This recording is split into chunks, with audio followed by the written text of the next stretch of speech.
Bonjour à tous et bienvenue sur RAR, le podcast qui transforme ta différence en moteur de croissance. Je suis accompagnée de Ici, aujourd'hui, Ici. Hello? Hello, hello. Hello à tous. Ça va très bien. Ouais. Est-ce que tu veux nous parler de ton anecdote peinture? Ah non, c'est en off, mais honnêtement, c'est très dur. Je comprends pourquoi certains les payent cher. C'est très, très dur et très physique. Oui, voilà, enfin, moi, je fais des podcasts, je fais des machins. Il y en a d'autres qui peignent. Euh, Chacun son truc, j'ai envie de dire. Exactement, c'est ça. Chacun son truc. Mais bon, Mais tu fais autre chose à côté, hein, voilà, exactement. Et dans tous les cas, ouais, une fois que ce sera fini, je pense pas le refaire. Ah, pas du tout. Bah ici, écoute, mets-toi à l'aise, t'as ton petit verre d'eau, il me semble. C'est ça. Tu verras que chaque podcast le commence à chaque fois de la même manière. Il y a tout le temps 5 Ok. questions que chaque invité ont. Tu vas voir, il y en a qui sont simples, il y en a qui sont un petit peu plus loufoques. Mais ça Ok. va bien se passer, t'en fais pas. Pas de souci. Est-ce que déjà, première chose, c'est si aujourd'hui, toi, tu devais te présenter, mais ton job à ta grand-mère, mais de manière très simple, sans parler de jargon marketing ou autre chose, comment tu décrirais ton activité aujourd'hui? Alors aujourd'hui, je décrirais mon activité. Alors, c'est une très très bonne question. Je dirais que j'aide les personnes à être visibles sur le web. Tout simplement, quand tu vas faire une recherche sur Google, le but, c'est que tu sois dans les premières positions, voire dans la première page, pour qu'on puisse cliquer sur ton site web. Donc voilà. Propre. J'adore. C'est top. Qu'est-ce qui t'anime au quotidien, en dehors du bureau, du boulot ou même dans le boulot aujourd'hui? Qu'est-ce que tu aimes faire? Alors, en dehors du boulot, ce que j'aime faire, moi, je suis un ancien sportif. Donc, voilà, faire du basket, regarder du sport, ou en faire tout simplement avec ma femme à la salle de sport. Et au quotidien, pendant le travail, c'est vraiment les challenges. Les challenges, je pense que c'est aussi dû à mon passif de sportif. Ces challenges-là, quand des fois, en fait, tous les feux sont rouges, en fait, on va trouver la solution pour que ça passe au vert, tout simplement. J'adore cette réponse, vraiment. Parle de sportif à sportif, hein, donc j'adore quand on parle de C'est ce génial. genre de sujet. Est-ce que tu as des rituels que tu fais le matin ou des rituels qui te définissent au global? Je pense que j'ai un petit rituel, comme beaucoup de personnes, c'est que je me réveille et je regarde mon téléphone. Toi, t'es franc, c'est bien. Mais sinon, non, après, j'ai pas un rituel particulier. En général, je vais déposer les enfants à l'école, je rentre, je fais un peu ma veille, je regarde un peu ce qui se passe dans la sphère du SEO, j'ai fait un peu du Bubble, donc un petit no-code, je regarde un peu ce qui se passe dans la sphère du Bubble. Voilà, je vais un peu regarder les actualités du foot, du sport en général. Donc voilà, juste avant de commencer. Et après, je vais vraiment commencer à travailler. Mais juste avant, voilà, c'est beaucoup de veille, d'actualité. J'aime beaucoup hein, ta réponse parce que j'ai interviewé d'autres personnes où forcément parfois tu entends des rituels qui sont très inspirants mais qui peuvent faire peur à des personnes qui n'ont pas de rituel au quotidien. Donc avoir Hum. quelque chose d'aussi simple que déposer les enfants à l'école, regarder les actus, ça fait du bien. Petit vent de fraîcheur de temps en temps. J'aime beaucoup. Euh, Quelle est la dernière chose qui t'a fait rire, mais vraiment un rire qui vient du fond du cœur? Ah ouais, alors là, c'est une très bonne question. Je pense que c'est mon fils. Du coup, en fait, il a fait une bêtise, mais il pensait que j'avais pas vu. Et donc, du coup, c'est à cet âge-là, c'est marrant parce que tu sais, il a 4 ans. À cet Ouais. âge-là, en fait, ils aiment bien tester. Donc, il a menti. Et donc, du coup, je lui ai dit, mais si je t'ai vu. Et en fait, quand il a su que je l'avais vu, il s'est décomposé. Et là, j'étais dans un fou rire total parce qu'au final, ça m'a fait rire parce que je me suis dit, il a testé, il a vu qu'il s'est fait attraper. Et au final, il était coincé. Et à cet âge-là, c'est vraiment marrant de voir ça, en fait. Et du coup, t'étais colère ou t'étais un peu rigolé? En fait, c'est bizarre. J'étais en colère. Mais une fois que j'ai vu sa réaction, j'ai dit, c'est pas grave. J'ai éclaté de rire, c'est pas grave. Ok, mais c'est pas bien de faire ça. La prochaine fois, tu feras pas ça. Mais voilà, mais vraiment, voilà, je suis, ouais, ascenseur émotionnel, mais dans l'autre sens. Colère et rire. Donc voilà, voilà, c'est mal du gros pour rire. J'aurais bien aimé t'avoir en terre, hein. Moi, quand je faisais des bêtises, il n'y avait pas de rigolade, hein. Ouais, t'inquiète, c'est dans la même catégorie que toi. C'est, on va dire, la nouvelle génération. La Oui, nouvelle c'est ça, génération, on va dire ça comme ça. Voilà. c'est clair. Qu'est-ce qui fait de toi une personne rare ici? J'ai un parcours assez atypique. En fait, le sport, donc plus précisément le basketball, m'a permis en fait d'acquérir des valeurs de fou, en fait. Vraiment, le dépassement de soi, l'adaptabilité. Tu vois, par exemple, j'ai joué à Strasbourg, je suis parti jouer dans un petit patelin à côté de Périgueux. Je savais pas où c'était en France. Ça s'appelait Bouladac.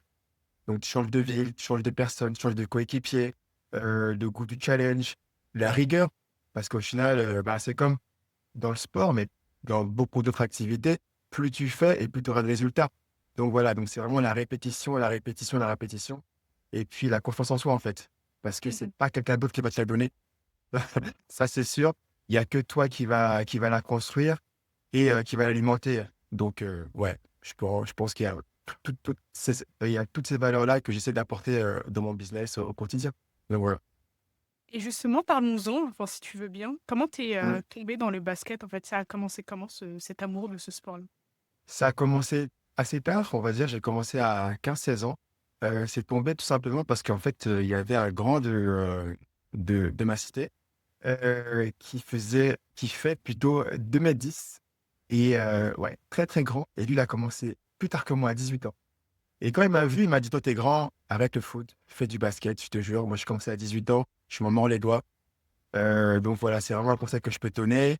Moi, j'ai grandi à Joinville-le-Pont, donc il m'a dit: «Va à Charenton», qui est un club qui est à, allez, 15 minutes en bus. Ouais, 10 15 minutes. Il m'a dit: «Va là-bas, va faire des essais» et puis voilà. Donc on a commencé un peu à jouer ensemble. Après, il y a mon meilleur ami aussi qui en faisait. Donc avec lui, voilà, petit à petit, j'ai commencé à prendre goût et puis c'est comme ça que je suis tombé on va dire dans la marmite du basket. C'est quoi ton premier souvenir, des souvenirs qui t'a dit: «Ah, faut que j'avance dans le basket», justement, par rapport à comment tu t'es lancé? Mon 1er souvenir, c'est vraiment, ma première année où j'ai commencé. On a fait un voyage, on est parti aux États-Unis, c'était à Houston. À cette époque-là, c'était bah, on est parti voir l'équipe jouer, un match de l'équipe de Houston et à cette époque-là, il y avait Yao Ming. Je sais pas si ça te parle, c'est un joueur chinois, Ouais, voilà, je vois très bien. qui faisait 2 m 20, qui était vraiment grand et on était au stade, j'ai regardé ça et j'ai dit: «Purée, mais c'est ce que je veux faire, en fait». Je prends du plaisir à regarder. Toute la semaine, on s'entraînait avec des équipes de high school et tout et c'est là, je me suis dit: «Non, vraiment, c'est vraiment ce que je veux faire» et puis voilà, la seule condition, c'était, ma mère, elle me disait qu'il faut que j'ai mon bac et après tu peux faire tout ce que tu veux, mais là, fais ton bac, après on verra. Et du coup, le niveau des Français versus les Américains, ça donne quoi? Ben, ça donne quoi, avant ou maintenant? Ah, quand tu y es allé, justement avec Honnêtement, ça allait, hein, ça allait. Après, bah, en fait, la seule grosse différence, on va dire que, bah, déjà les États-Unis, c'est un énorme pays, donc il y a énormément de talent, mais aussi c'est au niveau des infrastructures. Au niveau des mmh, gymnases, c'est n'importe quoi, honnêtement. Nous, ça nous a vraiment bluffé. Ils ont des salles de muscu, mais énormes.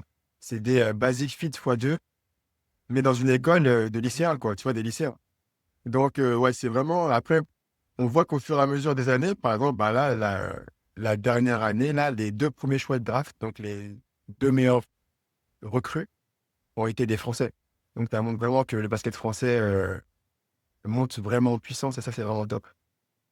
et justement, enfin, tu as parlé brièvement de ta mère et du fait que tu dises que, bah, qu'elle te disait d'avoir ton bac dans un premier temps. Quand tu as parlé, du fait de passer pro à ta famille, est-ce que ça s'est, bien passé? Est-ce qu'il y avait pas de surprise justement, à l'époque? Non, il y avait pas trop de surprises parce que, du coup, bah, la 1re condition est que je devais avoir mon bac. La deuxième condition, c'est quand je suis parti en centre de formation à Strasbourg, c'était, vraiment de continuer les études. Je faisais une licence AES et en fait, j'avais l'un des, représentants du club qui s'occupait un peu de tout ce qui était scolaire. Il était que sur mon dos parce que ma mère l'appelait tous les jours et voilà, donc vraiment, c'était ça la condition que je continue les études et que je m'épanouisse et en fait, le choix s'est fait, naturellement, parce qu'en fait, c'était soit je faisais un master ou soit je signais mon 1er contrat pro. Le choix s'est très vite fait, quoi. Ouais, je comprends, je comprends. Mmh. Et le fait que tu te lances justement en te disant: «Bon, bah, c'est ce chemin-là que j'ai envie de prendre», qu'est-ce qui t'a, ça tu eu quel déclencheur? Enfin, qu'est-ce que tu as appris, justement sur toi en te disant: «Bon, bah, je vais prendre ces décisions» et avec, bah, les difficultés, hein, forcément, parce que le Mmh. sport est encore plus dans la partie pro, c'est pas facile. Qu'est-ce que tu as appris, vis-à-vis de toi-même à ce moment-là? J'ai beaucoup, en fait, ça a beaucoup changé tout ce qui était, enfin, on va dire, ce côté individuel, vraiment penser à soi, avoir confiance en soi euh, et se fixer plein d'objectifs en fait pour avancer. Ça, c'était vraiment important euh, parce que ça va très vite et il y a beaucoup de concurrence. En fait, c'est un sport collectif qui est en même temps individuel parce que le but, c'est, on est 5 sur un terrain au basket en sachant qu'il y en a 5 qui sont sur le banc aussi. Mhm. Donc, ceux qui sont sur le banc veulent prendre ta place pour aussi jouer. Donc, tout le monde a le même objectif. Et voilà, en fait. Donc, c'est vraiment la confiance en soi, la rigueur, le travail qui fait que tu arrives où tu voulais, où t'avais prévu, quoi. Je comprends. Tu as une anecdote à nous partager de ta vie de basketteur? N'importe laquelle, au choix. Euh, une anecdote, c'est du coup, j'ai fait la CAN, donc la d'Afrique des Nations de basket, avec l'équipe de Côte d'Ivoire. Donc, je suis d'origine ivoirienne. Et c'était en 2013 et ça se jouait à Abidjan.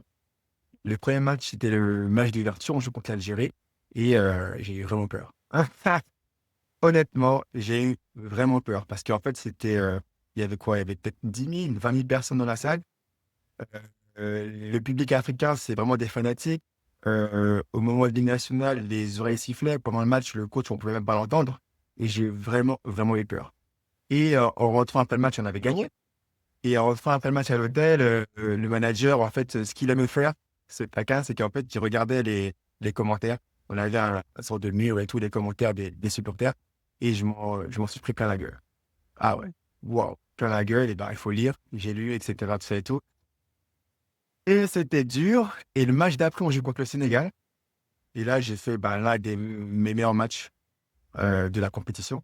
Et en fait, ce que je me suis dit tout simplement, c'est que je pouvais pas faire pire. Voilà. Pas faire pire que la veille. Et voilà, donc voilà, ça, c'est vraiment deux matchs qui m'ont beaucoup forgé et j'ai beaucoup, beaucoup appris sur moi. Et ce deuxième match, justement, et tu penses que les commentaires que tu as lus la veille, ça t'a boosté, Ouais, ouais, c'est sûr, ça m'a boosté. Et après aussi, vu que je jouais aussi à domicile, donc celle qui avait ma famille, donc ça impacte tout le monde. C'est ça qu'on se rend pas compte. Donc ça impacte tout le monde et en fait, tout le monde te soutient et le but, c'est vraiment de rendre fier ta famille et aussi toi par rapport à ton amour-propre. Parce qu'en fait, tu sais très bien que c'était pas moi la veille. J'avais peur, j'avais les mains moites, je tremblais, donc c'était pas moi. Donc ok, je l'ai vécu hier. Le lendemain, ce sera la même chose. Je peux pas faire pire. Donc, Mhm. voilà. Et tu l'as remporté la CAN? Non, malheureusement, on est arrivé au pied du podium, en quatrième position, Oh. et on a raté. Si on est arrivé troisième, on devait faire la Coupe du Monde en Espagne. Et voilà, on a raté à une place. Et en fait, on a gagné en poule contre le Sénégal et on a perdu le match de troisième place contre le Sénégal. Donc voilà. C'est sénégalais, je dis ça, je suis sénégalaise, Et hein. voilà, c'est pour ça que je dis ça aussi. Sacré sénégalais. C'est ça, c'est exactement ça. Mais non, mais une très belle expérience. Vraiment. Bon, bah, trop bien.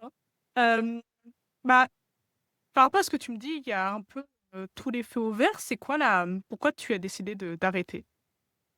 Pourquoi j'ai décidé d'arrêter? Tout simplement, c'est que il faut vite penser à la reconversion parce qu'on peut être amené à avoir une grosse blessure. On peut être amené à avoir quelque chose qui fait qu'on doit arrêter le basket. Et si tu n'as pas de plan B, si tu n'anticipes pas, en fait, tu auras une autre pression qui va arriver et une pression dans le monde du travail parce que nous, on est dans le monde du sport et le monde du travail, on ne le connaît pas du tout. On ne le connaît pas et en fait, pour nous, en fait, c'est être entraîneur de sport, manager, tout ce qui gravite autour du sport. Mais au-delà, on ne connaît pas.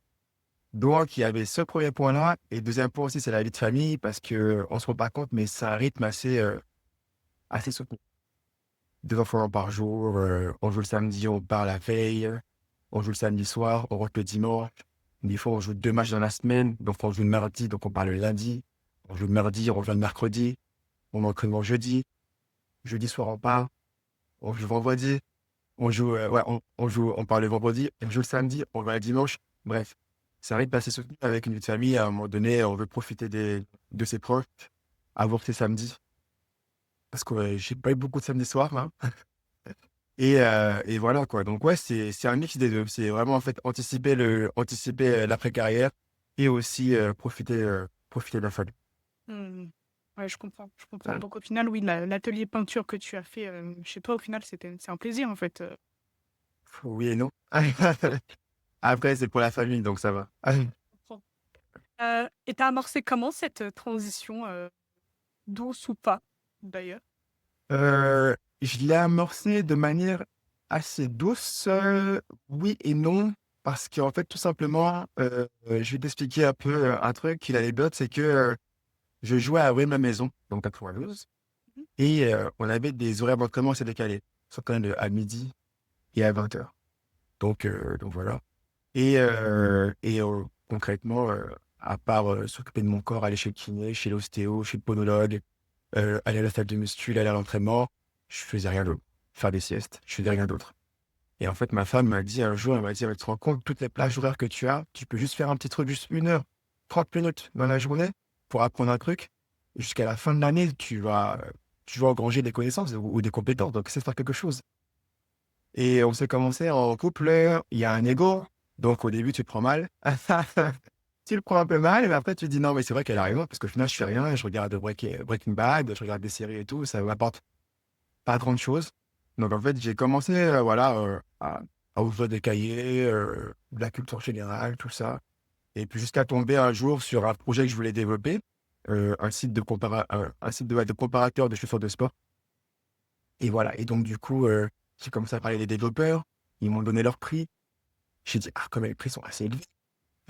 Et il y avait un développeur qui était pas loin de chez moi, je suis parti le voir, je suis allé chez lui, il était en freelance et voilà, ça a commencé comme ça un peu que j'ai pensé à la reconversion. Je me suis dit: «Ah ben, peut-être qu'il faut que je teste ça» et puis aussi la personne qui m'avait accueilli chez lui, il a été un semi-mentor, un demi-mentor plutôt, parce qu'en fait, il m'a dit: «Bah, regarde, si tu veux découvrir le développement web, bah, voilà, tu rentres chez toi, tu fais ci, tu fais ça et puis tu vois». Donc ça a commencé comme ça, en fait. Ouais, doucement mais sûrement, au final. Et exactement, doucement mais sûrement. Mmh. Et c'était quoi ton plus gros défi, justement, dans cette transition que tu as commencé à avoir? Plus gros défi, c'est que je connaissais rien de la tech. Ouais. Zéro. Là, tu me dis: «C'est quoi un serveur?» Je peux pas répondre. «C'est quoi le web?» Je ne sais pas. «C'est quoi un langage de programmation?» Je sais pas. Donc c'était assez compliqué. Je connaissais rien de la tech. Donc en fait, je devais vraiment repartir de zéro, sans brûler les étapes et c'est très dur parce qu'en fait, ce qu'on se rend pas compte quand on est en conversion et avec YouTube, les réseaux, on est inondé d'informations et on ne sait pas où aller. Donc on va aller voir lui, le tuto de lui, il est meilleur. Et voilà, ainsi de suite et ça devient assez compliqué. Donc ouais, le plus gros défi, c'était vraiment de repartir à zéro et de rester vraiment focus sur l'objectif. Mmh, je comprends.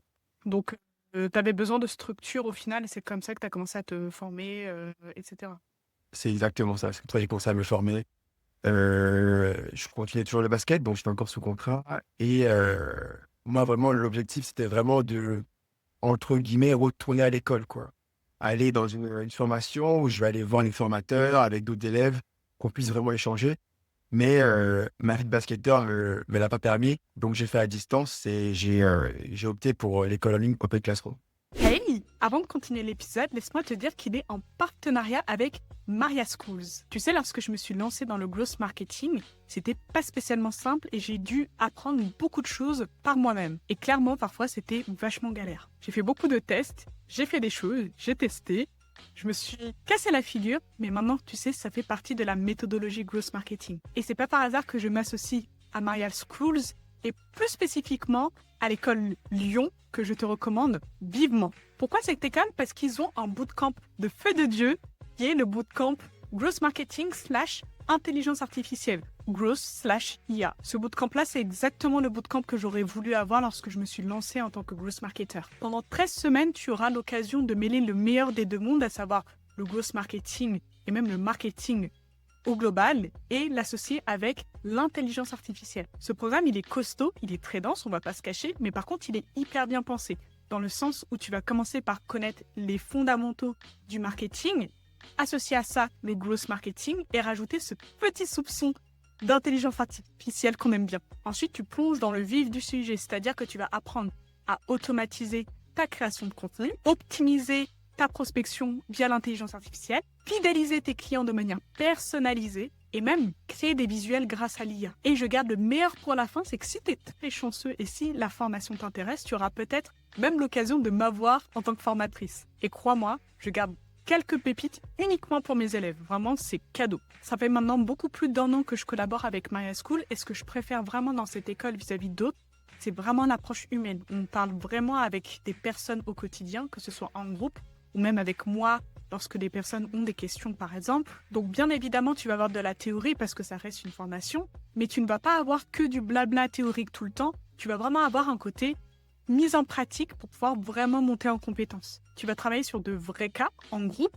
et tu vas monter en compétences petit à petit de cette manière-là pour que toi, tu puisses mettre en place des stratégies concrètes et réelles dans ton entreprise ou dans ton business. Donc en 3 mois, tu passes de « Ah, je galère à utiliser ces outils » à « J'utilise tel outil pour cet objectif business ». Et crois-moi, vu que maintenant l'IA est partout et ça bouscule pas mal de codes côté marketing, c'est vraiment le moment de se former. Donc si tout ce que je viens de te dire te parle, je te mets tout ce qu'il faut savoir en description avec un lien si tu as envie d'en savoir plus. Je remercie une nouvelle fois Maya School pour cette collaboration et nous, on continue l'épisode.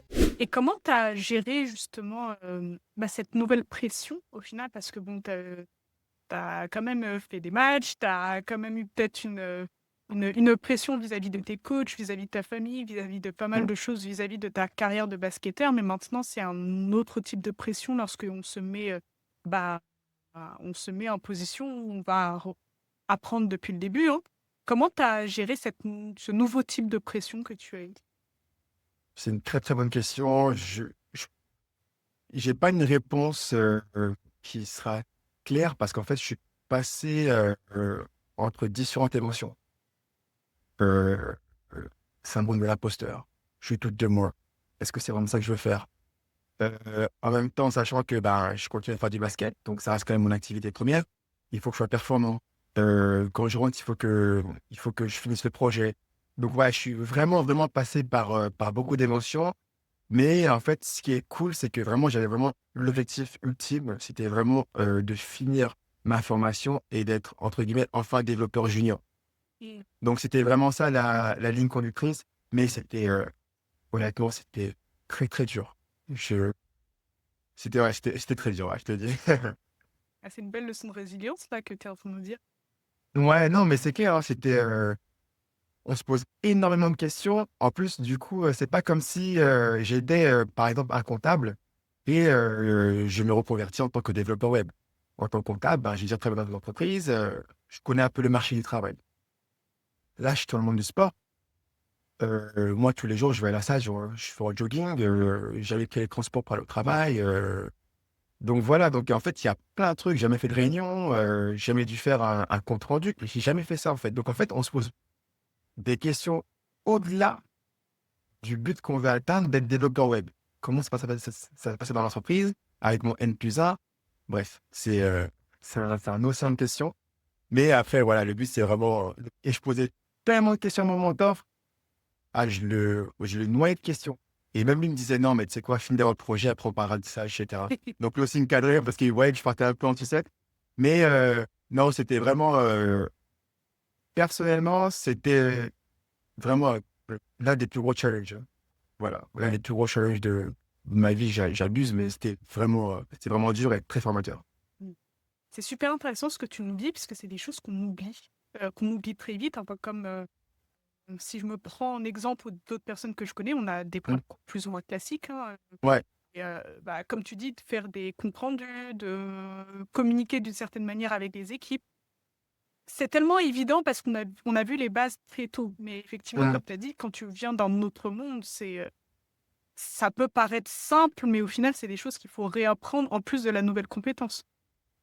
c'est exactement ça. J'ai fait aucun stage, voilà, en entreprise. Donc ouais, tu pars vraiment de zéro, mais dans beaucoup de domaines. C'est pas seulement dans la compétence que tu apprends, c'est aussi dans le vivre ensemble en entreprise, tout simplement. Mm. Et comment tu as bossé justement ce vivre ensemble qu'on ne voit pas forcément dans les cahiers, comme tu as dit, ou autre? Bah, je posais beaucoup de questions à mes proches, à mes amis, parce qu'eux, ils ont un parcours classique. moi, chaque fois que je revenais en vacances pendant la trêve de Noël ou pendant l'été, bah, je voyais un peu leur évolution. Donc, je leur posais beaucoup de questions. J'étais très, très curieux et aussi, ils m'ont beaucoup, beaucoup aidé parce que grandir avec des amis qui ont, voilà, qui évoluent dans leur job, qui travaillent dans des grosses boîtes, c'est cool parce que tu as beaucoup de conseils. Mais c'est eux, en fait, un de mes amis qui m'avait donné la puce à l'oreille. Regarde un peu l'informatique parce que dans l'IT, en ce moment, ça bouge beaucoup. Ça recrute beaucoup. Rate pas la vague. Donc voilà quoi. Donc l'entourage était aussi un très grand rapport. Hmm. Et pourquoi tu as choisi le no-code en première porte d'entrée, vu que tu as parlé de développement Ouais, global et puis t'as pris une niche au final en te disant je vais faire un focus dessus. Pourquoi le no-code? c'est exactement. Ouais, c'est une bonne question. En fait, alors j'ai fini Open Classroom, je l'ai fait en 2 ans. Donc j'ai fini en 2018 et je crois que un mois après, je tombe sur un webinar sur LinkedIn où en fait il y avait deux intervenants, deux professionnels qui parlaient un peu que le no-code était une opportunité pour les développeurs juniors. Donc, il listait beaucoup d'outils no-code. À cette époque-là, tu avais quand même Airtable, tu avais Make qui était anciennement Integromat, tu avais Bubble, tu avais voilà, les outils un peu qui sont toujours leaders de ce secteur-là qui étaient listés dans ce webinaire. Et bah, tout simplement, après le webinaire, je suis parti tester. Il y a les Webflow aussi, donc je suis parti tester. Et puis, c'est comme ça un peu que j'ai commencé à toucher Bubble. Parce qu'en fait, Bubble ressemblait beaucoup à ce que j'avais appris dans le développement web, parce que ça reste quand même de la programmation visuelle. De toute façon, l'outil est fait avec du code et ça reste de la programmation visuelle en fait, hein. Donc, tu penses avant en termes de code et après tu appliques visuellement. Et aussi, il y a sa partie full stack. Donc, tu vois la partie front, donc ce que tu mets sur ton Canva, etc. Et en fait, tu peux stocker des éléments dans une base de données. Donc voilà, donc c'est vraiment, voilà, l'affinité est arrivée directement. J'ai commencé à partager un peu ce que je faisais sur LinkedIn. Et boum, il y a une agence no code. C'est ça, ouais. Allegria.tech, maintenant, qui s'appelle. On me contacte et voilà, est-ce que je suis chaud pour faire une mission, quoi? Bah oui. Donc, c'est comme ça que ça a commencé. En fait, voilà, c'est vraiment une opportunité.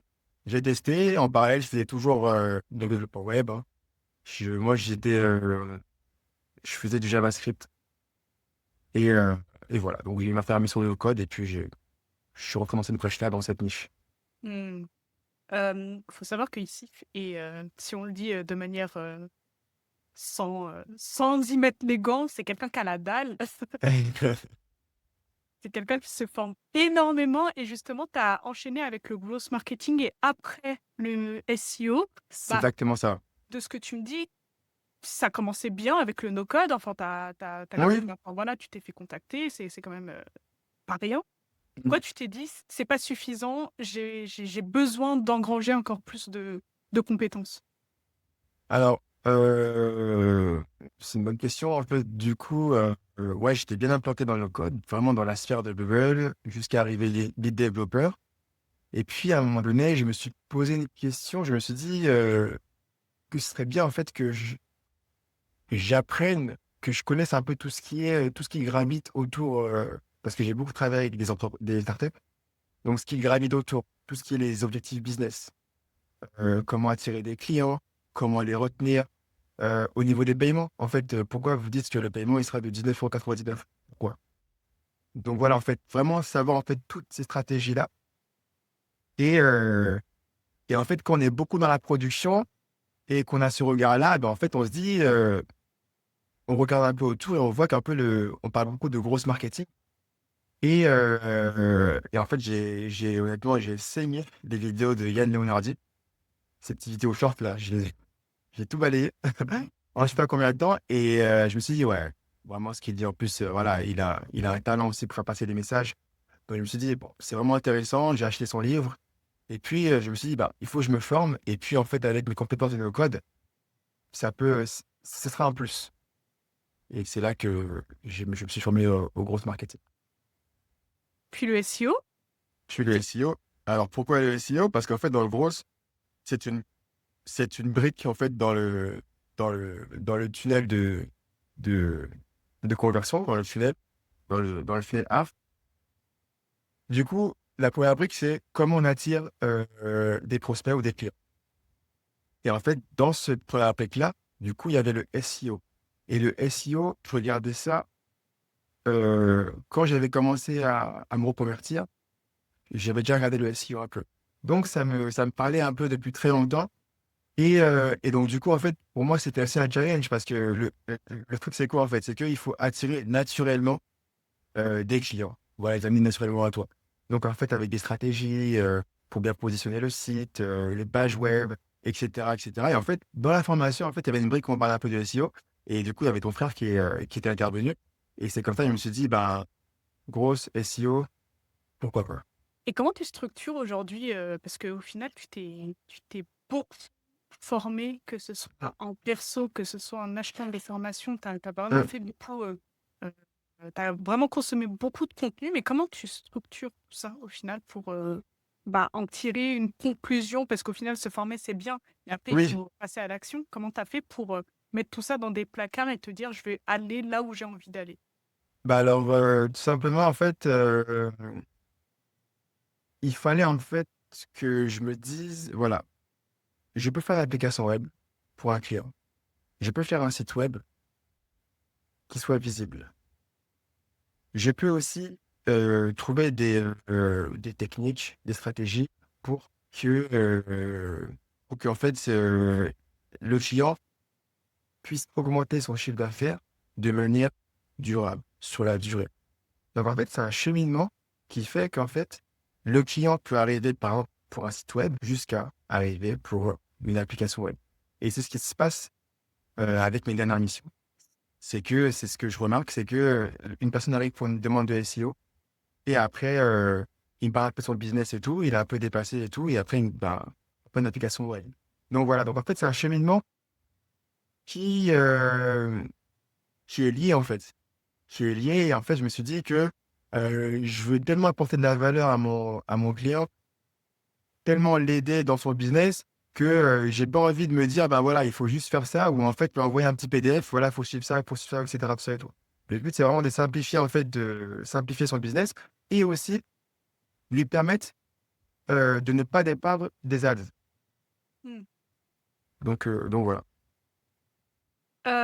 Maintenant, tu es à ton compte ici, Hum, en tout cas hum. pour le moment. À l'époque où on s'est connus, tu ne voulais absolument pas être freelance.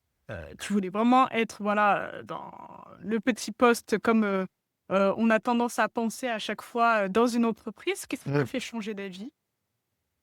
Qu'est-ce qui m'a fait changer d'avis? Tout simplement, c'est que je me suis dit, euh, bah, comme on l'a dit précédemment, avec toutes les compétences que j'ai, je peux tellement apporter de la valeur à une personne que si je travaille dans une entreprise, bah, logiquement, en fait, je serais content à une tâche. Parce que tout à fait logique. Parce que voilà, c'est là que tu excelles et puis c'est là qu'on a besoin de toi. Moi, je me suis dit, en fait, j'ai plusieurs compétences où j'excelle. Donc, pourquoi pas, en fait, tester le marché, voir comment ça se passe. Euh, voir aussi comment moi, parce qu'il n'y a pas que les clients, il y a aussi moi. Est-ce que ça me plaît? Est-ce que j'arrive à m'en sortir? Est-ce que j'arrive à m'organiser? Parce qu'on ne se rend pas compte, mais quand on est à son compte, c'est pas juste délivrer. Il y a plein de trucs, je me suis rendu compte, il y a plein de trucs à côté. Et voilà, je me suis dit, bah voilà, pourquoi pas, et c'est le meilleur moment de me lancer. Donc voilà, donc c'est tout simplement, en fait, c'est un challenge, mais qui est quand même structuré et pensé et réfléchi. J'ai les compétences, je peux aider des personnes. Bah allez, on va voir si je peux aider le plus de personnes possible. Et est-ce que ton passé de sportif t'a un peu aidé, là-dessus, Oui, oui, dans le oui. côté mindset notamment?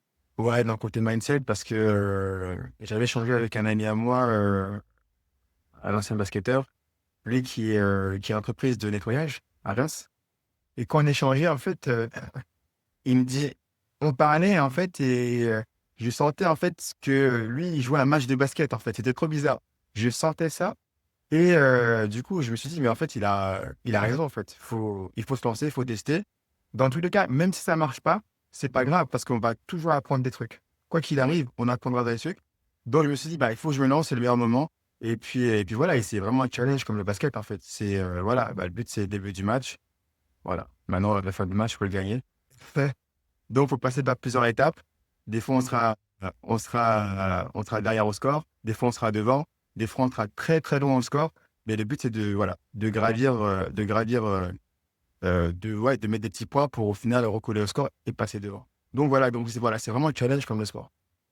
Et est-ce que c'est comme ça que tu as, justement, enfin, tu parlais tout à l'heure de doute et de syndrome de l'imposteur, et est-ce que c'est comme ça que tu as géré, justement ces pensées un peu négatives qui gravitent un peu, quand tu te lances, quelque part que tu connais «moins» entre guillemets?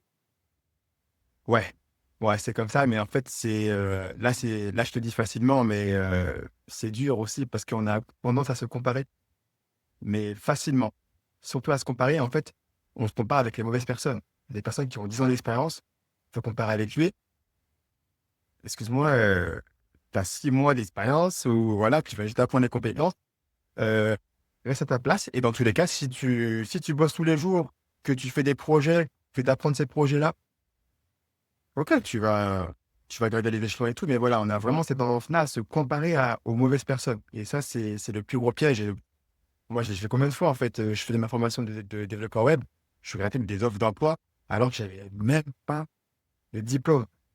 Donc pour mon temps, il m'a dit: «Mais arrête de faire ça». J'ai dit: «Oui, je vais arrêter de faire ça parce que même moi, ça me tue». Alors une offre d'emploi, expérience 10 ans. Ouais, je ferme direct. C'est pas pour moi. Je comprends. Maintenant, tu as pas mal de connaissances et de compétences qui se sont, voilà, emmagasinées avec les années et le travail que tu as fait. Mmh. Comment tu as pu avoir tes premiers clients, aujourd'hui? Alors mes premiers clients, comme dirait Via pour faire, c'est le premier cercle. Vraiment, et ça, c'est vraiment véridique parce qu'en fait, quand je parle autour de moi, hem, directement: «Ah, tu fais des sites web? Ah, tu fais ci? Ah oui, le SEO, ouais, ça me parle beaucoup, ouais, bah, là, j'ai besoin d'avoir il y a un pote à moi qui m'a parlé de SEO. Ah, une application web». Et en fait, plus tu en parles et en fait, le truc, c'est que tu vas parler à ton cercle. Peut-être que lui, il aura pas besoin de ton service à l'instant T, peut-être dans 6 mois, peut-être qu'ils vont parler à quelqu'un d'autre. Donc c'est comme ça que ça s'est construit, en fait. Vraiment, du bouche à oreille et aussi, voilà, j'ai eu beaucoup aussi de petites passes d'ess de droite à gauche, pour me forger, pour monter en compétence assez rapidement et en fait, le but, c'est vraiment d'avoir des résultats. Une fois que tu as des résultats, tu te dis: «OK, j'ai fait ça, ça a marché. OK, bah, ça, je le garde un peu dans ma doc et puis je prends notre projet, c'est un e-commerce, OK, ça a pas marché, pourquoi? Et cetera. Donc en fait, voilà, tu documentes beaucoup, tu avances petit à petit avec le premier cercle et après, petit à petit, bah, voilà, on va parler de toi et il y a LinkedIn aussi qui m'avait un tout petit peu aidé, mais j'ai arrêté la création de contenu parce que comme je t'ai dit, être freelance, c'est un métier avec beaucoup de facettes, ça va bien s'organiser et voilà, quoi. Hem, Par rapport à tout ce que tu as dit, au final, tu as, bah, des compétences vraiment hard skill pure, no code, growth, SEO, plus tout ce que tu as appris à côté, bah, la vie de freelance, comment s'organiser. Comment tu as fait ta popote et mélanger tout ça pour avoir la compétence unique que tu as? Parce que pas enfin, on peut avoir des personnes qui sont très forts en SEO et pas sur le reste. Pareil en growth, pas en SEO, pas en no code. Comment comment tu fais aujourd'hui pour te présenter et faire en sorte de te différencier vis-à-vis de tes confrères et de mes confrères, hein, au final? Mmh. Ben, en fait, comment je fais? C'est, bah, voilà, j'ai itéré. J'ai échangé aussi avec des clients, eux, ce qu'ils avaient besoin et en fait, aujourd'hui, le but est vraiment en fait de moi, en fait, ce que j'ai remarqué, c'est que mon persona, c'est vraiment des entrepreneurs, des TPE. Voilà, voilà et en fait, du coup, avant, ils ont commencé leur activité il y a quelques années. Ça commence à bien marcher, ça marche très bien, mais en fait, ils veulent trouver une nouvelle solution sans dépenser beaucoup d'argent dans les ads et cetera. Donc du coup, en fait, bah, là, le shift, il faut un nouveau site web parce qu'avant, le client, c'est lui qui l'avait fait tout seul ou il avait fait un prestataire vraiment pour avoir juste une page pour dire que voilà, j'ai en faisabilité. Donc voilà, maintenant, il veut vraiment en fait trouver une nouvelle option, attirer les gens naturellement. Ça, c'est le premier point. Après, tu vas avoir le point où aussi, en fait, voilà, en ce moment, moi, mon CRM, je fais tout à la main. Je fais tout avec un Excel. OK. Ben, on voit comment les options. Pas une grosse startup, pas pas prendre HubSpot et cetera, bah, peut-être qu'on va passer par un outil no code, on va prendre Airtable, qui te coûtera bien moins cher. Peut-être que tu vas prendre ça gratuitement avec une automatisation et puis voilà. Maintenant, tu commences à scale un peu. OK, Moi, je vais vraiment avoir une application web qui me ressemble. Voilà, je vais vraiment, voilà, qui me ressemble. J'ai ce besoin-là, ce besoin-là, ce besoin-là. Bah là, on passe sur l'application web. Ça m'est arrivé avec quelques clients comme ça. Et ce qui est cool, c'est qu'en fait, tu peux rester avec un client au lieu d'avoir une mission sur, je sais pas moi, quelques jours, un mois, voilà. Bah, là, ça passe sur une mission qui va durer 3 mois, 6 mois, 8 mois, quoi. Et ça, c'est vraiment top. Au final, c'est intéressant ce que tu dis dans le sens où tu vas vraiment te baser sur le besoin de ton client ou ton prospect.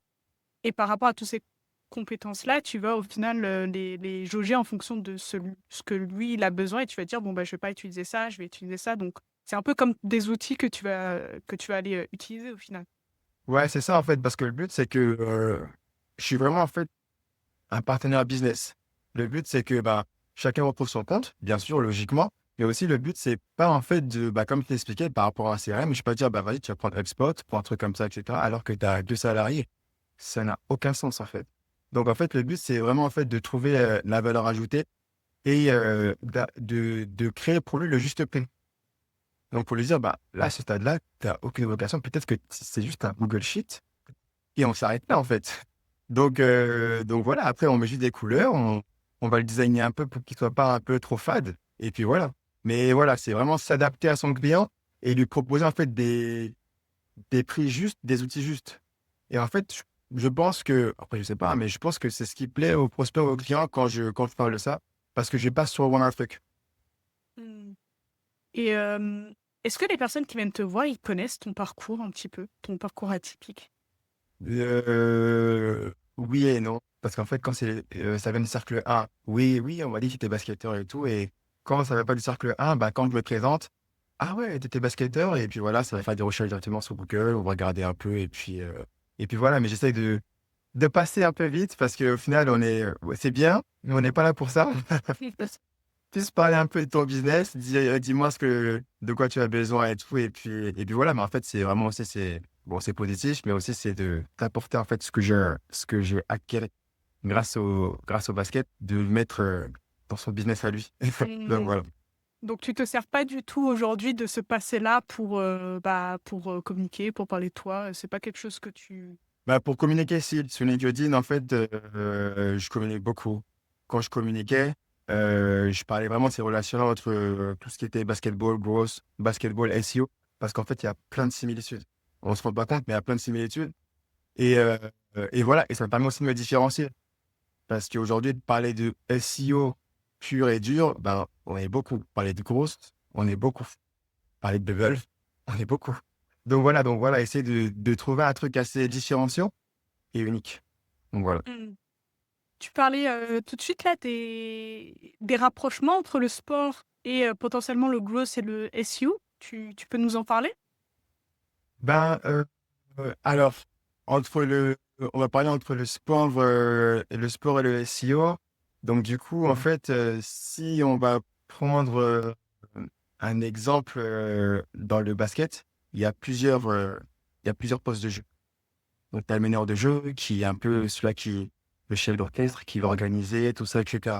En fait, tu peux faire un parallèle avec le SEO en disant que la technique dans le SEO, donc, c'est vraiment en fait de gérer un peu les performances, les problèmes techniques de ton site web. Donc, voilà. Donc, en fait, c'est vraiment cette partie-là. Il y a la partie aussi, on va dire, le pivot. Donc, c'est le joueur comme Wembanyama qui est à côté du cercle, qui est très grand, qui domine, etc. Donc, en général, dans les équipes, c'est lui qui a le plus gros salaire.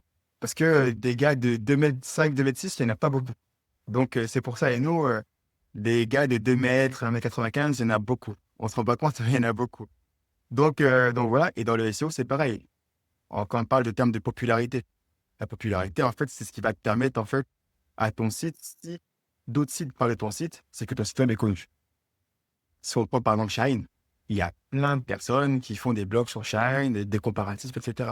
Parce que c'est une entreprise, c'est Shine et c'est connu, quoi. Donc voilà. Donc en fait, ouais, tu fais plein de parallèles sur plein de sujets. Et c'est bien parce qu'au final, comme je te dis, tu amènes un côté différenciant. Hmm. Ouais, je comprends, je comprends.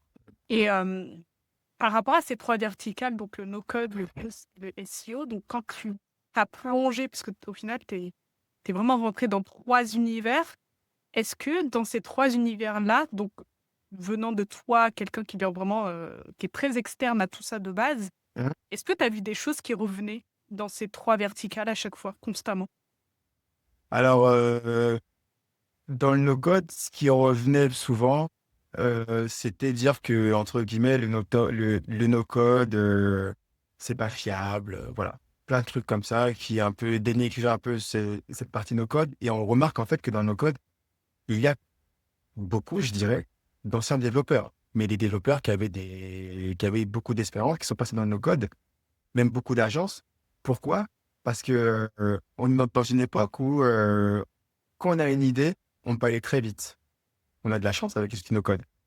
Au lieu de développer avec une vraie application où tu as payé une agence, je sais pas combien, et tu sais même pas si ça va marcher, parce que tu n'as pas testé le marché, autant passer par un outil no-code. Donc voilà, ça c'est le premier point. Après, il y a d'autres choses sur le no-code. Sur le SEO, c'est dire que le SEO est mort. Donc voilà, dire que bah il y a plus de SEO, maintenant il y a de l'IA, etc. Tout fait le tour. Alors que les IA génératives, elles sont obligées de scraper Google pour donner leurs réponses. Donc le SEO se fera différemment, mais on aura toujours besoin de SEO. Donc voilà, donc il y a beaucoup de patterns voilà, de phrases de ce genre qui reviennent assez souvent. Mmh. Tu continues à te former? J'ai fait une petite pause parce que bah là, j'ai quand même de la chance d'avoir quelques clients réguliers, donc c'est cool. Mais, mais je pense que si je devrais me former, ce serait vraiment dans les ads. Ouh. Pourquoi? Je vais te dire, en fait, c'est pas moi qui l'ai défini, c'est le fait d'être au contact de mes clients. C'est que tu vas avoir deux types de clients. Tu vas avoir un client qui va dire, ben voilà, oui, moi je veux le SEO, je sais ce que c'est, je sais que ça met du temps, qu'il faut faire un travail régulier. Voilà. Il y en a d'autres qui disent, bon voilà, ça prend combien de temps? Ça prend 3 mois. Ok. Au bout de 3 mois, je pas de résultat. Bah, qu'est-ce qui se passe? Je comprends pas, le SEO ne marche pas, etc. Tout ça et tout. Alors que tu les as quand même éduqués. Mais eux, dans leur tête, en fait, ils se sont dit, bon, ok, ça met 3 mois. 3 mois, il faut que je sois bien classé. Je comprends pas, je suis pour première page, ou je suis en fin de première page, et que je comprends pas. Donc, en fait, si tu fais une offre où tu dis que, bah, du coup, pour les personnes qui vont être visibles, je sais pas moi, d'ici 15 jours, voilà, il y a cette option-là avec la publicité en ligne. Et après, tu peux combiner aussi avec le SEO. Parce que la synergie entre les Google Ads et le SEO, c'est incroyable. Avec Google Ads, tu peux avoir de la data que tu peux utiliser en SEO pour te positionner plus facilement parce que tu vois la conversion, etc. Donc, je pense que ouais, ce serait le prochain shift si je devrais le faire. C'est très smart dans le sens où si quelqu'un vient te voir, en fait, il aura aucune raison de te dire non, en fait. C'est le but. C'est le but, en fait. Mais après, le problème de ça, en fait, c'est en fait, tu peux pas être expert partout. Mais en fait, là où j'ai envie, c'est vraiment de me dire, bah, le SEO, je vais le faire seulement pour les petites entreprises qui ont ce besoin-là. Et je m'arrête à là. Je ne veux pas aller voir pour les startups, pour les e-commerce. Non, ça, je ne vais pas prendre parce que sinon, je vais me noyer. Donc ça, c'est le premier point. Pour les ads, je vais dire, bah, peut-être que je fais que pour les e-commerce avec du Facebook Ads. Peut-être pareil. Je fais que pour les chefs d'entreprise, les solopreneurs, pour les TPE. Google Ads. Je m'arrête là. Et voilà. Après, Bubble, ça reste. Ouais. Et Bubble, pareil. Pas de MVP. Bubble, c'est vraiment des outils internes. Voilà, c'est pour fluidifier, simplifier ton activité. On fait un outil interne. Voilà, en fait, c'est que si tu es expert d'une manière large, mais là, c'est vraiment compliqué. Donc, c'est pour ça qu'en fait, très tôt, je me suis dit que je pourrais pas assumer. Je pourrais pas assumer à un moment donné. Donc, il faut vraiment que voilà, je me niche dans chaque compétence que je connais. Je me niche, et puis voilà. Et justement, sur le côté niche, bon, on a bien compris, le ads, ça viendra soon, on ne sait pas quand. D'accord. Hem, Par rapport à ça, aujourd'hui, sur les projets que tu as eus et que tu as actuellement, tu as bossé essentiellement sur quoi? Sur du SEO, sur du growth, sur du no-code? C'est quoi un peu ton ratio? Alors, on va dire, c'est du 50, ça a commencé beaucoup avec le SEO.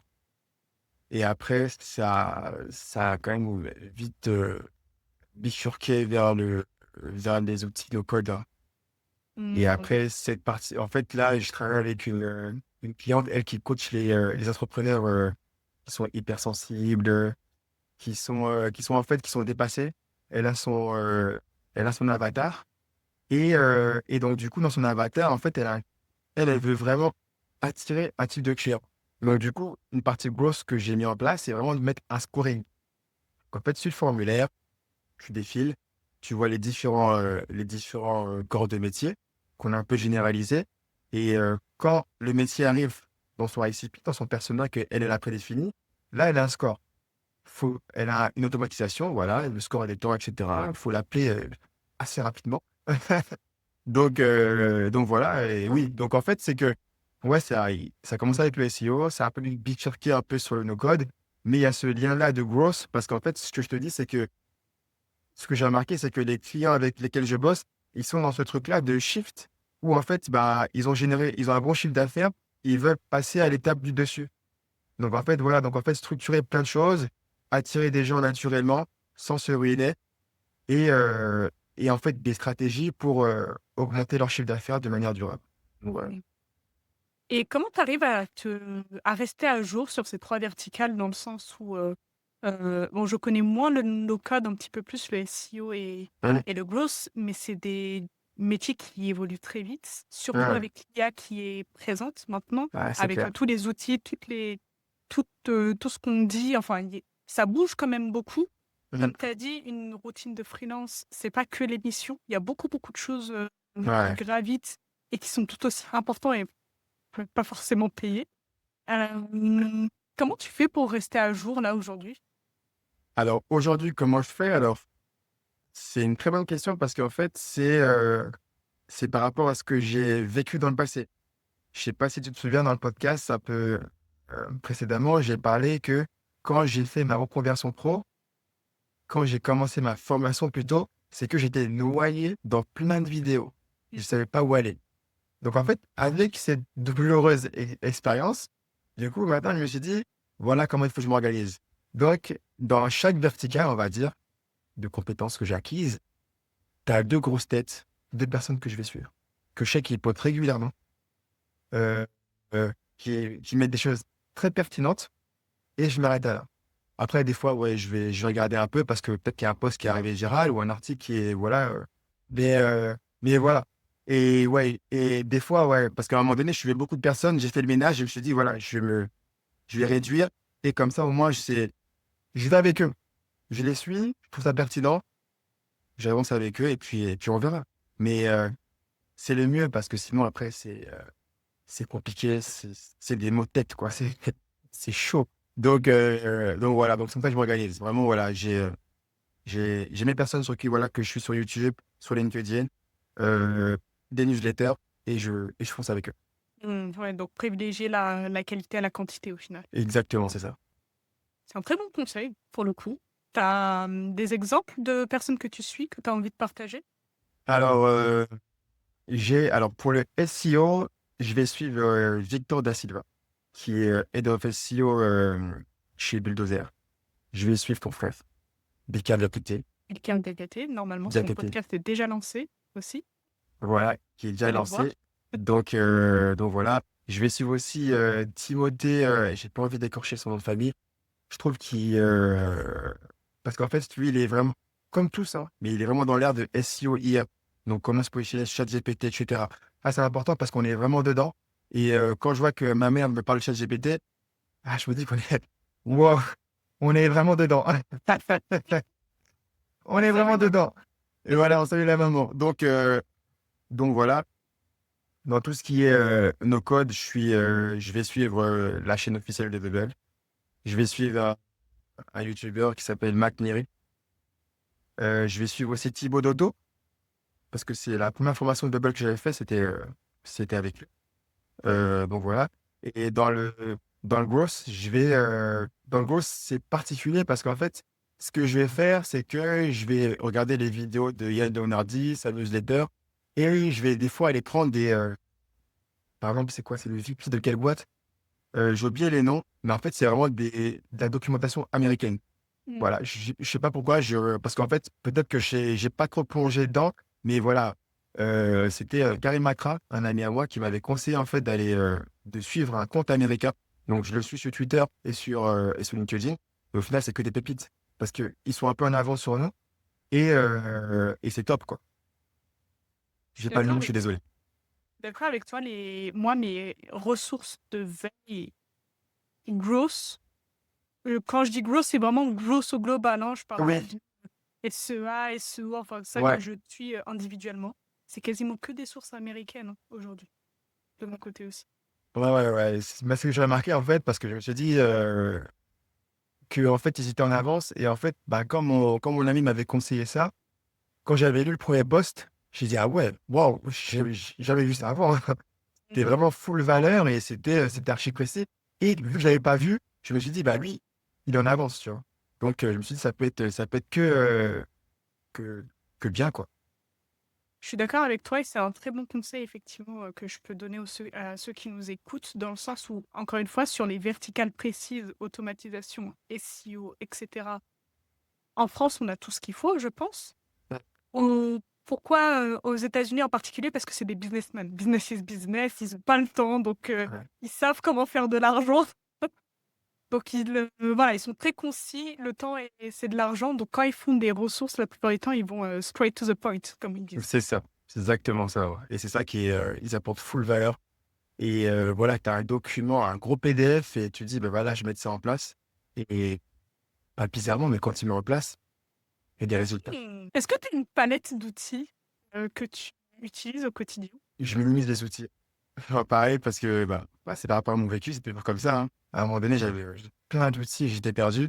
Donc, du coup, moi, j'utilise pas Coda. J'utilise pas Notion, j'utilise Coda, qui est un peu comme Notion.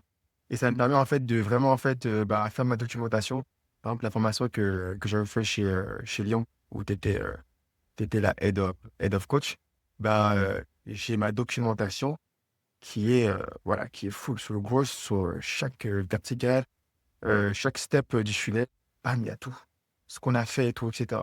Par rapport au SEO, tout ça. Donc, en fait, il y a vraiment ma documentation et il y a aussi tous mes projets clients avec les boards. Je fais des tableaux Kanban aussi que je leur partage pour dire où j'en suis, pour voilà, pas qu'il y ait plein d'allers-retours. Donc, voilà, comme ça, eux, ils veulent voir où j'en suis, bah, ils vont directement sur le Kanban et voir où j'en suis. Là, j'ai Coda, j'ai Google Meet, voilà, tout simplement pour faire mes calls. Je vais utiliser bah, ChatGPT. Les deux, ChatGPT et Perplexity.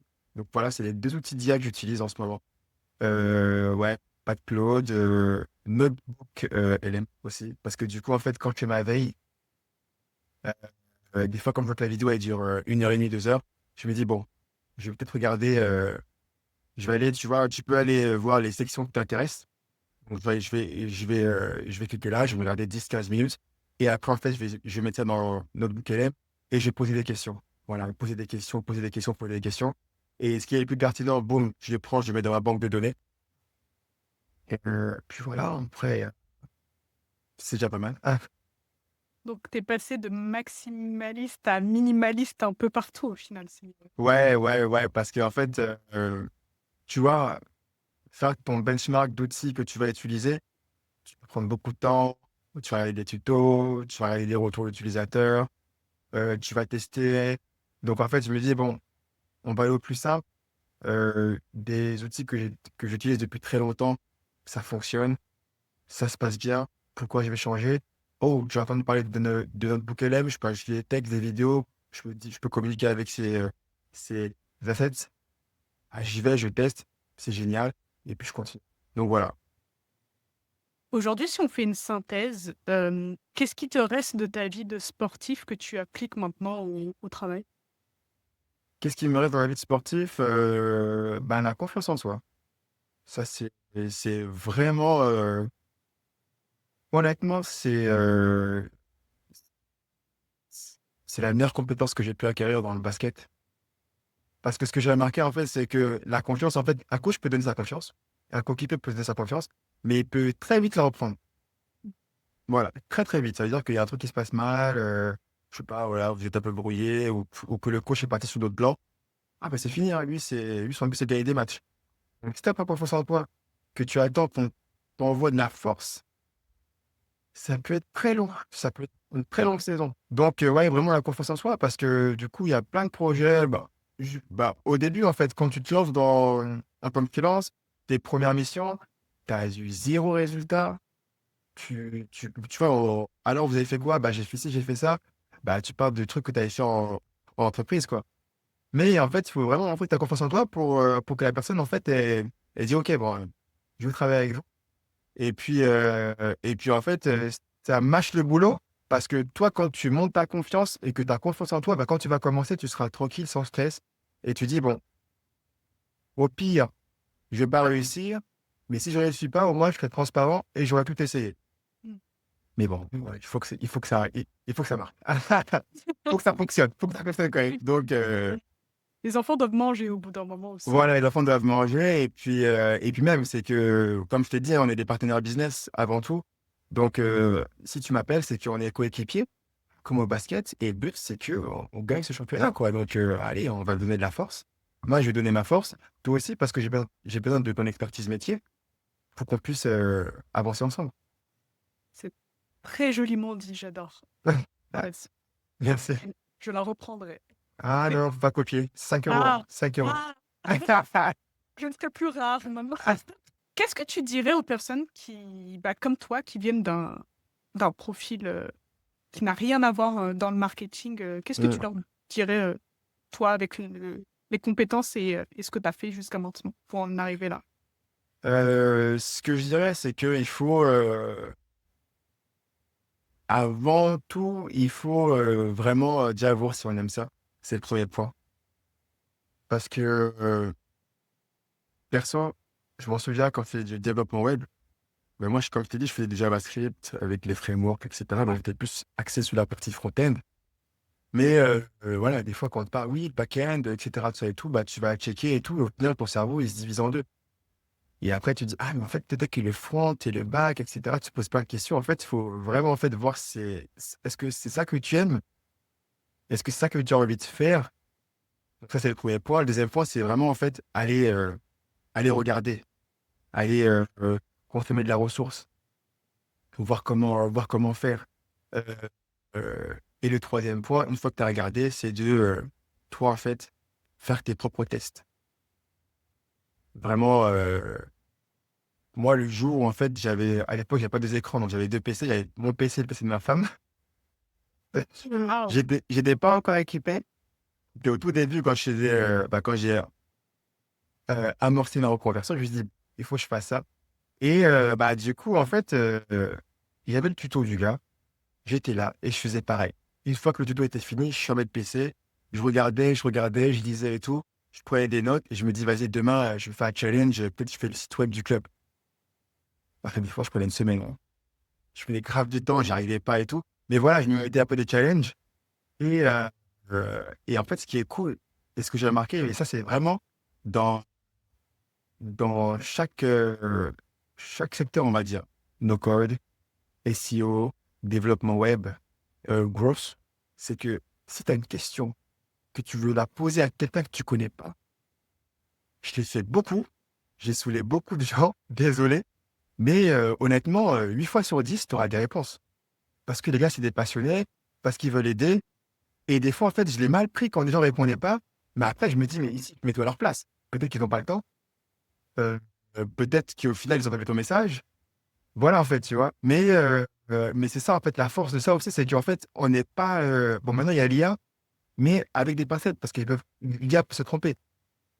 Donc, en fait, il y a vraiment des gens, en fait, qui sont vraiment top. Tu vas leur écrire et ils vont te répondre. Et là, c'est là que je vais parler de Karim Matra, qui a travaillé dans beaucoup de scale-up, donc Airco, des grosses boîtes comme ça. Et en fait, il a une chaîne YouTube où il parle beaucoup de SaaS. Donc, du coup, j'avais commenté parce que j'avais bien aimé. On s'est plugué sur LinkedIn. On s'est appelé au téléphone. Je te jure, on est resté ensemble 1 heure et demie au téléphone. Il a parlé plus que moi. Il a parlé plus que moi. J'étais choqué. J'ai dit, mais c'est pas possible. On se connaît pas. Il a parlé plus que moi et il m'a pointé full valeur. Que des conseils, voilà, parce que voilà, il travaille dans des grands groupes. Comment il a fait pour être simple développeur à passer senior développeur, comme ci, comme ça, etc. Qu'est-ce qu'il voyait par rapport au monde de la tech, etc. Donc en fait, quand on n'est pas dans un secteur, qu'on veut monter en compétence, on a vraiment des bonnes cartes et il faut pas avoir peur, en fait. Il faut pas avoir peur à se manger des portes. Mais au final, c'est le jeu, hein. Ah, c'est la philosophie de qui ne tente rien n'a rien. C'est ça, Des cas. exactement ça. Mais je confirme effectivement et surtout no code, SEO, growth. Là où tu as tapé dans le mille, je pense, et là où tu as de la chance, c'est que c'est des verticales où tu as des communautés. Et la plupart du temps, c'est des communautés bienveillantes dans les trois. Ah Donc, ouais.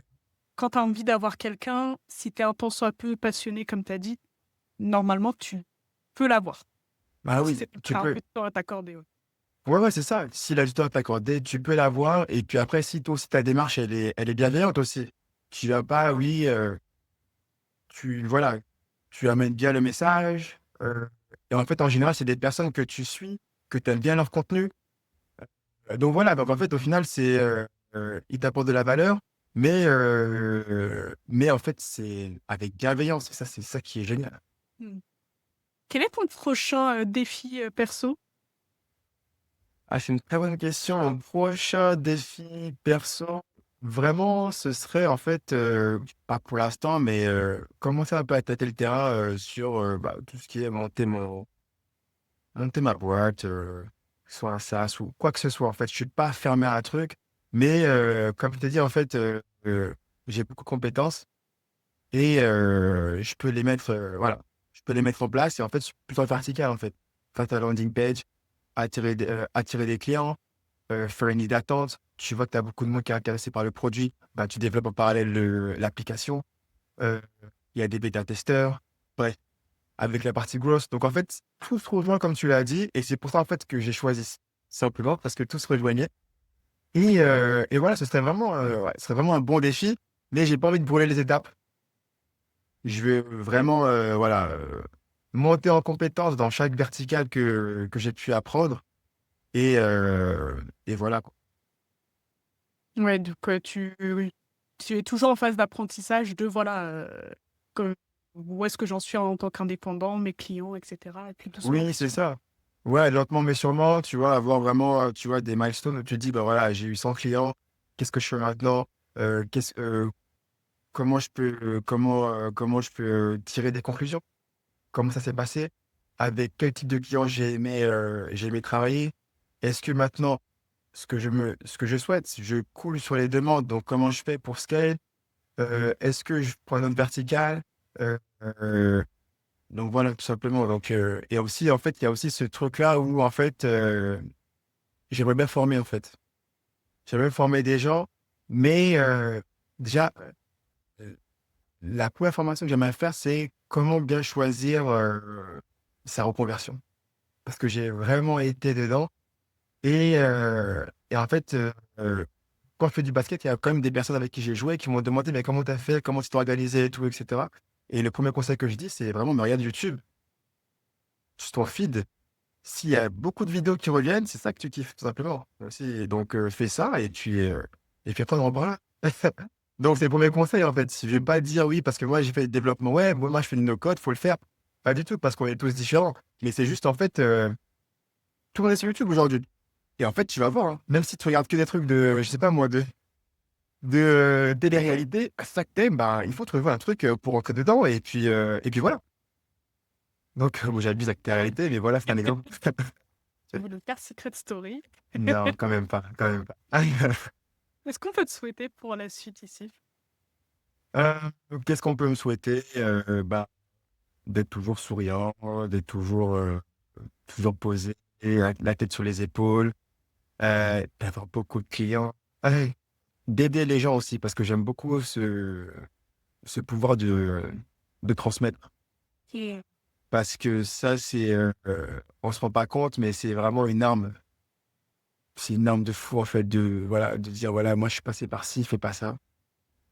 J'ai fait ça, fais ci. Et voilà, après, même si c'est pas adapté à tout le monde, mais tu auras toujours une type de clientèle ou une type de personne que tu voudras former qui va se reconnaître envers toi. est-ce qu'on peut espérer un match de basket entre toi et Bill Kay? Après, je sais pas, parce que je crois qu'il s'est blessé, donc j'ai pas envie qu'il dise, tu vois, l'excuse: «Je me suis blessé, voilà, je suis plus en forme et tout». Mais quand il veut, hein, même je peux même venir à Rouen, dis-lui, hein. Je vais chez lui Oui. et on joue. Ce sera son excuse parce que lui, il n'a pas fait la CAN, hein, Il a pas fait la cale, mais son pays nous a battus. OK.